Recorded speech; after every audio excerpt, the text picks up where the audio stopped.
Okay, my presentation's on postmodernism and I'm relating it to the Mighty Boosh.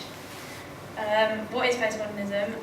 It's when the media claims that we're in a saturated world where we're constantly immersed in media 24/7, so we're not realising, we're not distinguishing what the real thing is, so we can be presented with a load of false information. Elements of postmodernity that covers my show includes pastiche, parody, hyperreality and intersectionality. There is more, but it doesn't come to my one. Okay. The next one.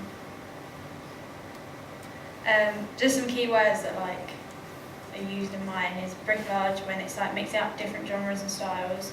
Intertextual reference, so that we've got other media involved. Pastiche, it's a stylistic mask, a form of self-conscious imitation, and hyperreality, where it says the media dominates our perception of the outside world, representing that there is more real things than we experience.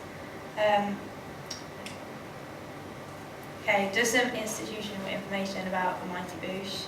The producer was Danny Wallace. It was shown on BBC Three. The highest viewing figure was 1 million.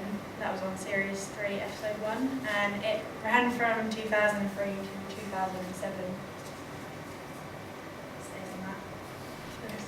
Okay, I've shown the Old Grove before, and that's the one I'm using for my my clip. So the main genre of the show is comedy. They use postmodernism within the show to make people laugh. The show is very spontaneous, meaning people find the storyline more entertaining, as it's always changing and they don't know what's coming in the next episode, so it's like a new story every time. The show doesn't have any typical conventions as it's random the way it's structured, however each episode does have a specific theme. How is the show postmodern? At the beginning of the first series, Vince and Howard begin each show by giving a direct address to the audience about what is to come. This is not only is it self-reflective as it draws attention to the constructive nature of the text, it also includes references when considering what is to be high art, as it has a background of the theatre with curtains behind them, if you watch the episode. The use of bricolage is important because throughout the show it makes different references to different genres.